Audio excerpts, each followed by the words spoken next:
ओम नमो भगवते वासुदेवाय। ओम नमो भगवते वासुदेवाय। ओम नमो भगवते वासुदेवाय। नारायणं नमस्कृत्यं नरं चैव नरोत्तमं देवीं सरस्वतीं व्यासं ततो जायमुदीरये। नष्टप्रायेषु अभद्रेषु नित्यं भागवत सेवया भगवती उत्तमश्लोके भक्तिर्भवति नैष्टिकी। कृष्णाय वासुदेवाय देवकी नन्दनाय च नन्दगोपकुमाराय गोविन्दाय नमो नमः। नमो विष्णुपदाय कृष्णप्रेष्ठाय भूतले श्रीमद्भक्तिवेदान्त स्वामिनिति नामिने। नमस्ते सरस्वती देवे गौरवाणी प्रचारिणे निर्विशेष शून्यवादी पाश्चात्यदेशतारिणे। जय श्री कृष्ण चैतन्य प्रभु नित्यानंद श्री अद्वैत गदाधर श्रीवासादि गौर भक्तवृंद। हरे कृष्णा कृष्णा कृष्णा हरे हरे, हरे राम राम राम हरे हरे। हरे कृष्णा। तो कल तक हमने देखा था श्रीमद् भागवतम का दूसरा स्कंद चल रहा है, अध्याय क्रमांक पहला और श्लोक क्रमांक 17 तक किए थे हमने। और हमने देखा था कि ओमकार जो 3 शब्द वाला प्रणव मंत्र है, अ ओ और म तीनों का उच्चारण करना चाहिए। तो अ उ और म करके ओम हो जाता है। तो एकांत में आँख बंद करके। तो आज श्लोक क्रमांक 18वां है, 18th। तो आगे जाएंगे हम। नियच्छेद विषयभ्योक्षन् मनसा बुद्धि सारथि मन कर्मभिर आशिप्तं शुभार्थे धारयेद धिया। नियच्छेद withdraw vishayabhya from sense engagement, akshana the senses, manasa by the dint of the mind, buddhi intelligent, sarathi driver, manaha the mind, karma bhi by the fruitive work, akshiptam being absorbed in, shubha arthe for the sake of the Lord, dharayeta hold up, dhiya in full consciousness. Gradually, as the mind becomes progressively spiritualized, withdraw it from sense activity, and by intelligence the senses will be controlled. The mind, too absorbed in material activity, can be engaged in the service of the personality of Godhead and become fixed in full transcendental consciousness. तो क्या कहा गया है कि जैसे जैसे समय बीतता है तो मन को एकाग्र करके निकाल के भौतिक वस्तुओं से या भोग वस्तु से निकाल के भगवान के चरण कमल में उनको स्थापित करना चाहिए। और इस प्रक्रिया से हम हमारे इंद्रिय और मन को भी नियंत्रित कर पाएंगे। तो तात्पर्य, the first process of spiritualising the mind by mechanical chanting of the pranav omkar and by control of the breathing system is technically called the mystic or yogic process of pranayama or fully controlling the breathing air. तो ये प्रक्रिया क्या है कि अपने मन को नियंत्रित करना और खास करके इंद्रियों को जो बाहर जा रहे हैं उसको वापस लाना, ये प्राणायाम की प्रक्रिया है। तो प्राणायाम में हमारे वायु जो हमारे हवा रहते अंदर, जो प्राण अलग अलग प्रकार के प्राण रहते हैं, उसका संचालन सही से कर पाते हैं और इसकी मदद से हम हमारी इंद्रिय और मन को भी नियंत्रण कर पाते हैं। और इसके साथ साथ जो प्रणव मंत्र जो है ओमकार भी कहा जाता है, तो ओमकार का उच्चारण करते हुए ये प्राणायाम प्रक्रिया पालन करते हुए इंद्रिय संयमित करने का प्रयत्न करते हैं। तो ये पहला स्तर है।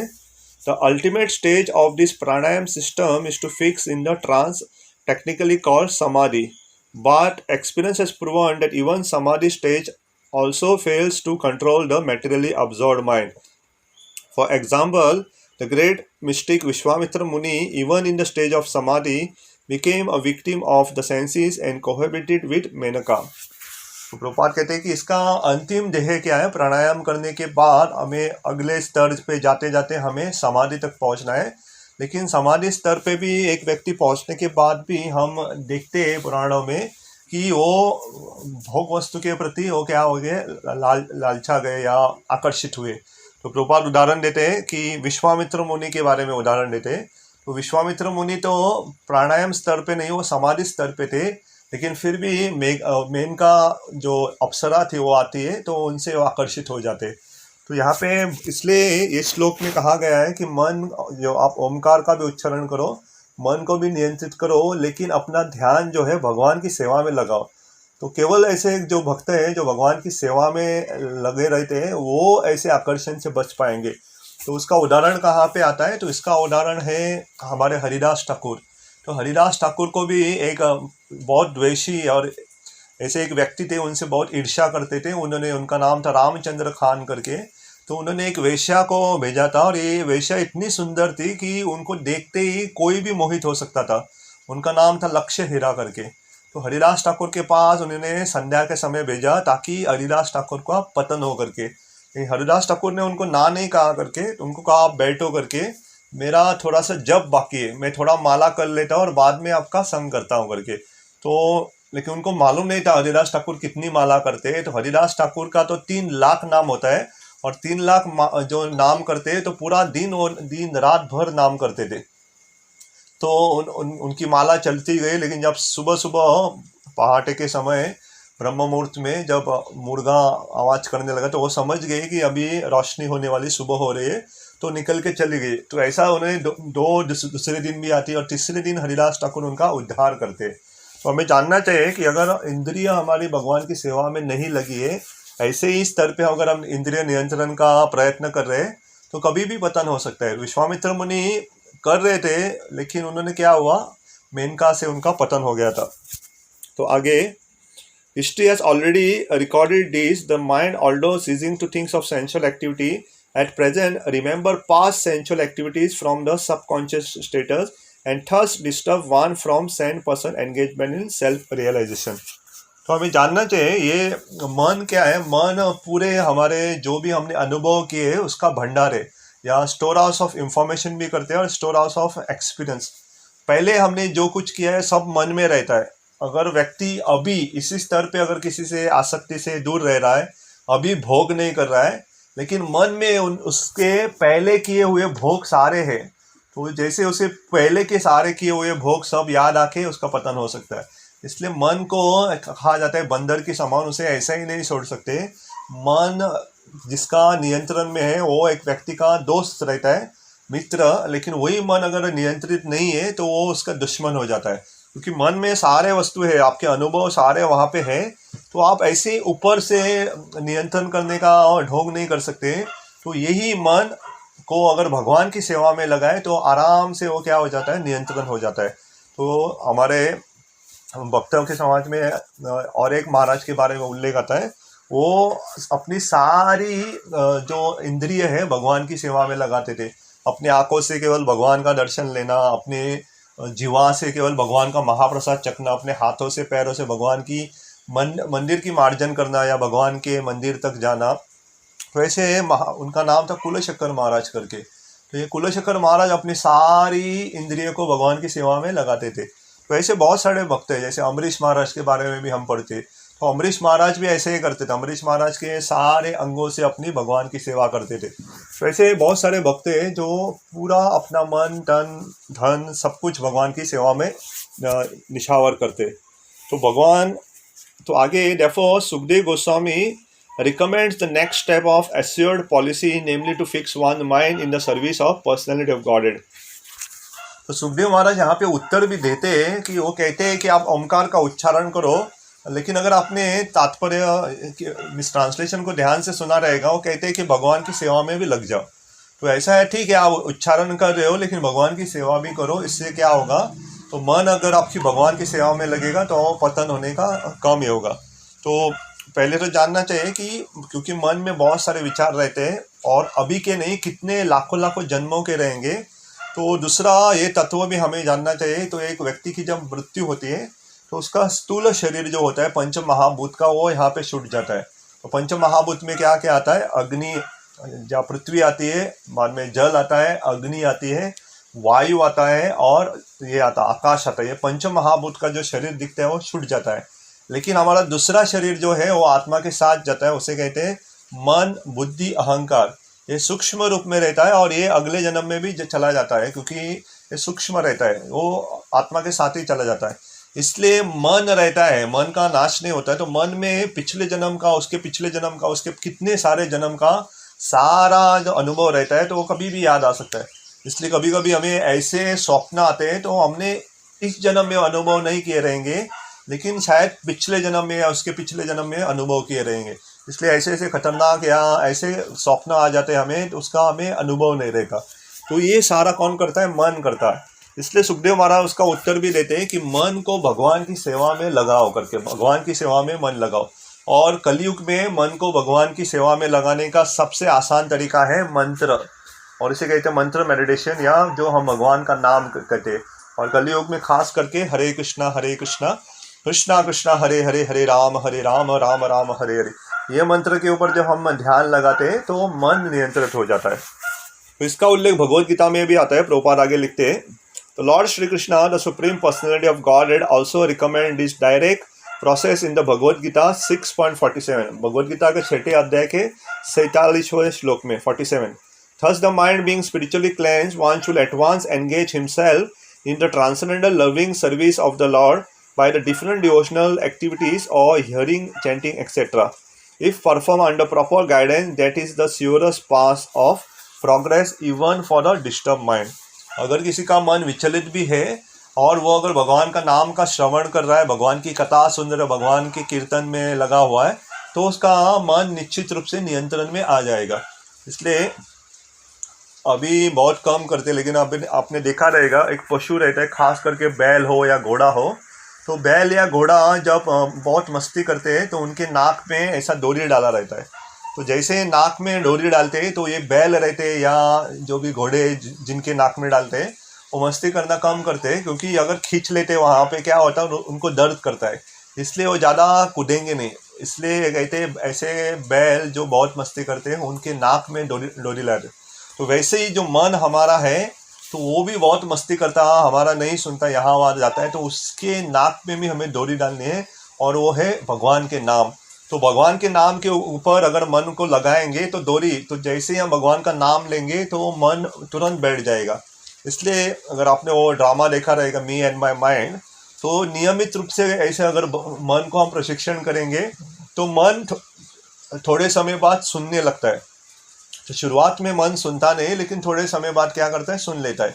या और एक उदाहरण दे सकता है, छोटे बच्चे जो रहते हैं कभी कभी माता पिता के सामने ऐसा रोते हैं, रोते रोते ज़मीन के ऊपर लेट जाते हैं और कहते हैं मुझे ये चाहिए करके।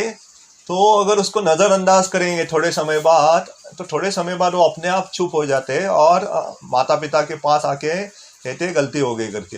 लेकिन उसकी हर बार उसकी इच्छा को पूर्ति करते रहेंगे तो बड़ा होकर आपके सुनेंगे नहीं, और बहुत क्या होते हैं उसे स्टबर्न बोलते हैं, सुनते नहीं बाद में। वो मन भी वैसा है, बार बार जो भी मांगते हो दे दोगे तो मन क्या करेगा, मांगता रहेगा। तो मन की जो आकांक्षा है, जो ख्वाहिश रहती, कम नहीं होती। मन को अगर आप ये दे दोगे, मन कहेगा और कुछ चाहिए, और कुछ दे दोगे कहेगा कि और कुछ चाहिए करके। तो मन कभी संतुष्ट होता ही नहीं। इसलिए भगवान की सेवा में लगा हुआ मन ही संतुष्ट हो सकता है। इसलिए उसकी इच्छा हर बार पूरी नहीं करनी चाहिए, तो कभी कभी उसे नहीं देना चाहिए। तो जैसे छोटे बच्चों की इच्छा हर बार पूरी करोगे तो बच्चा बड़ा होके कभी सुनेगा नहीं, क्योंकि समाज में तो कोई उसका सुनने वाला नहीं है। बाहर जब हम जाते हैं, वो काम के लिए जाता है, ऐसे बच्चों को बहुत परेशानी होती है, क्योंकि बाहर के लोग आपकी पूरी इच्छा पूरी करने तो वाले नहीं है। तो आपको सब्र, आपको थोड़ा त्याग करना और आपको सहन करना सीखना ही है। तो माता पिता पहले से बच्चों को प्रशिक्षण करेंगे तो सही है, नहीं तो बाहर जाके बच्चों को बहुत तकलीफ होती है। अभी हम देखते हैं, एटलीस्ट हम जब बाहर गए समाज में तो कभी भी हमें तकलीफ नहीं हुई, क्योंकि हमारे माता पिता ने अच्छी तरह से हमें सिखाया है कि सब कुछ मिलता नहीं है। तो हम बाहर जाते हैं, काम करते हैं, तो ऐसा नहीं कि सब हमारे जो कलीग्स रहते या हमारे जो बॉस रहते सब कुछ सुनेंगे, नहीं सुनते। तो कभी कभी सुनते, कभी कभी नहीं सुनते। तो इसके लिए हमें तैयार होना चाहिए। तो बात हो रही है कि मन की, तो मन क्या करना चाहिए, भगवान के नाम में, भगवान की कथा में लगाना चाहिए। तो सुखदेव महाराज श्लोक बोलते हुए ऐसे बात कर रहे हैं कि वो ओमकार के बारे में कह रहे हैं, लेकिन साथ साथ कह रहे कि तो अष्टांग योगा के बारे में भी और भक्ति योगा के बारे में भी कह रहे। तो वो जानते हैं, जैसे मैंने कल भी कहा था, तो लोग बहुत सारे प्रकार के लोग बैठे वहाँ थे। तो क्योंकि वहाँ पे सारे भक्त नहीं थे, थोड़े योगी भी थे, थोड़े ज्ञानी भी थे, तो उनको भी संतुष्ट करने के लिए ऐसे उन्होंने उपाय दिए। लेकिन फिर भी उनका सार क्या कह रहे हैं, भगवान का कीर्तन जो होता है, भगवान का नाम, यही सार कह रहे। तो ये जानना चाहिए। तो ये श्लोक क्रमांक 18 है। तो थोड़ा समय है तो अगला श्लोक में लेता हूँ, श्लोक क्रमांक 19।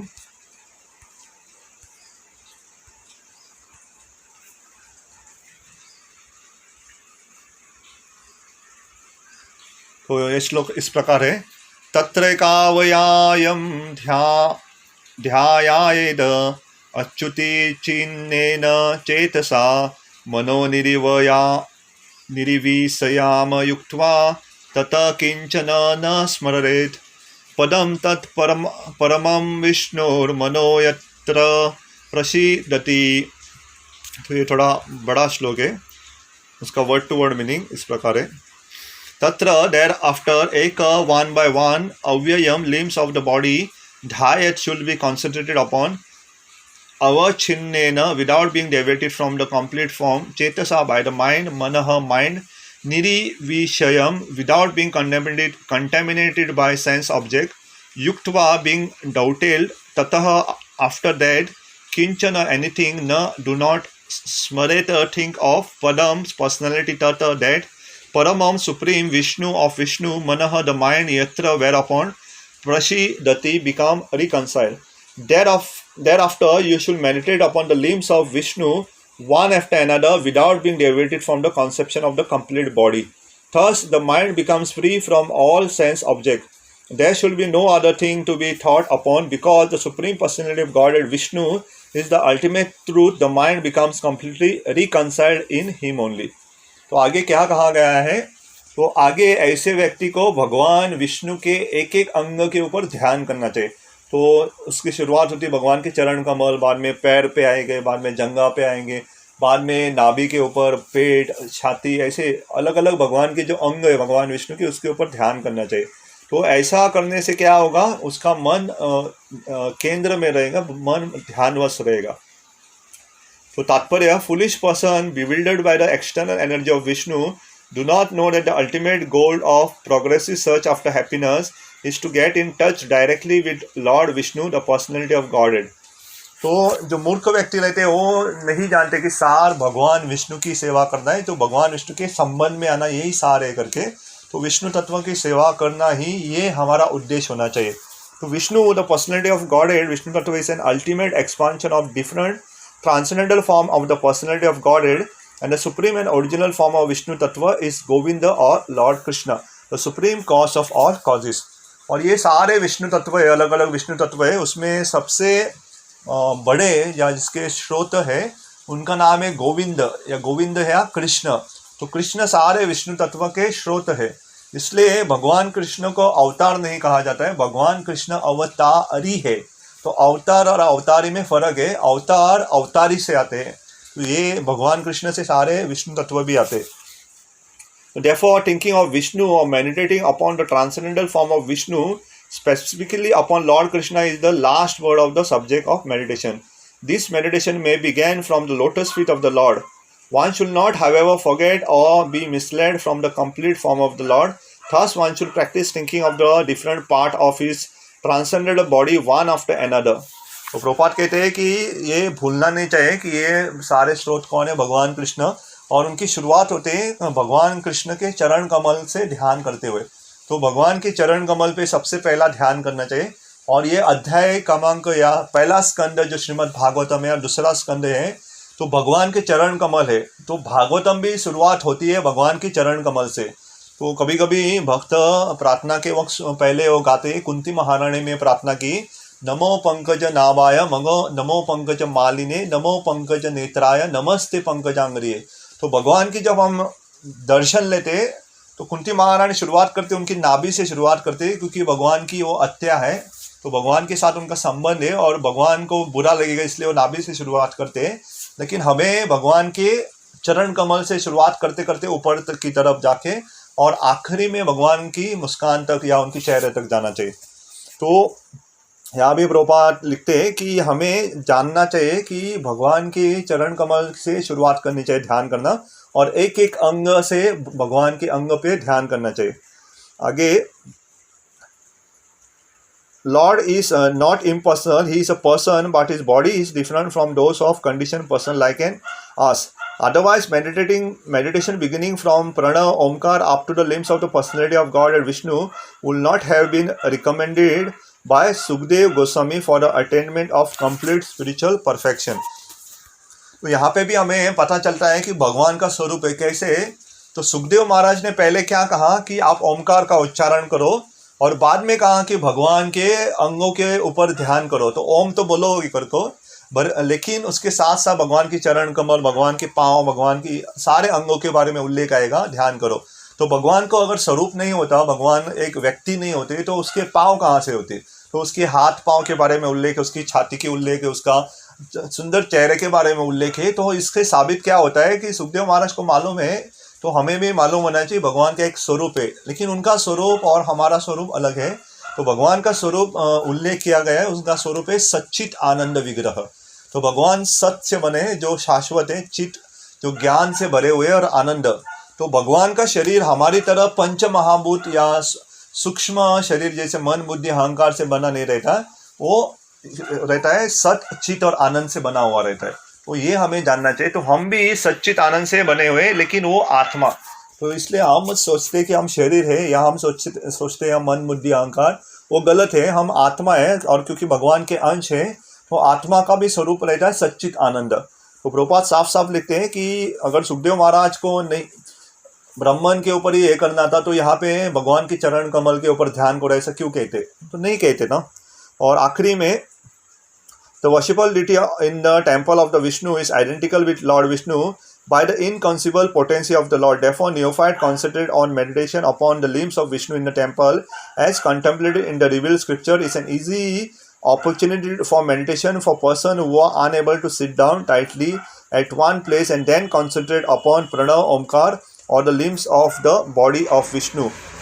यहाँ पे लाइट गया है, लेकिन आप आवाज़ सुन सकते हो। तो भगवान के जो चरण कमल पे ध्यान करना, और भगवान और एक एकांत में बैठ के या पूरे आसन में बैठ के प्रणव मंत्र ओमकार का उच्चारण करना एक ही है। क्योंकि भगवान की चरण कमल या भगवान के जब मंदिर में जाके हम दर्शन करते हैं, तो क्या हो जाता है, भगवान को याद कर पाते हैं। तो वैसे ही ये प्रणव मंत्र जो ओमकार का उच्चारण करके भी हमें क्या करना है, भगवान के ऊपर ही ध्यान करना है। तो दोनों एक समान ही है। तो आगे the common man can benefit more by meditating on the form of Vishnu in the temple than on the Omkara, the spiritual combination of अ, ओ और म, as explain before.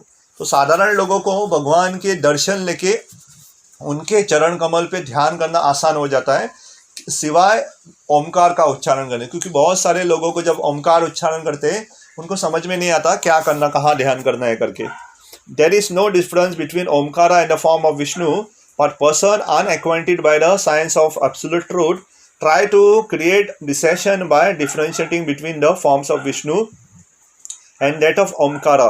Here it is indicated that the Vishnu form is the ultimate goal of meditation, and such is the benefit to concentrate upon the forms of Vishnu, that on impersonal Omkara. The later process is also more difficult than the former. तो बहुत सारे लोग सोचते हैं कि भगवान का दर्शन लेना और भगवान और या ओमकार लेना ही अलग अलग है करके। ये अलग अलग नहीं है, ओमकार भी भगवान का ही स्वरूप है। तो भगवत, जैसे मैं कल भी कह रहा था, भगवत गीता में साफ साफ कृष्ण कहते हैं कि ओमकार कौन है, भगवान है करके। तो कोई ओमकार का भी उच्चारण कर रहा है या कोई भगवान का दर्शन लेके उसका ध्येय एक ही हो जाता है, हम भगवान के ऊपर ध्यान कर पाते। लेकिन प्रभुपाद आखिरी ये अंत करते हैं कि ओमकार उच्चारण करने से सादा क्या है, मंदिर में जाके भगवान का दर्शन लेना। यह बहुत सिंपल या बहुत आसान हो जाता है। तो हमारे लिए क्या आसान बात हो जाती है कि जाके मंदिर में भगवान का जब हम दर्शन करते हैं, तो बहुत आसानी से हम भगवान के ऊपर ध्यान कर सकते हैं।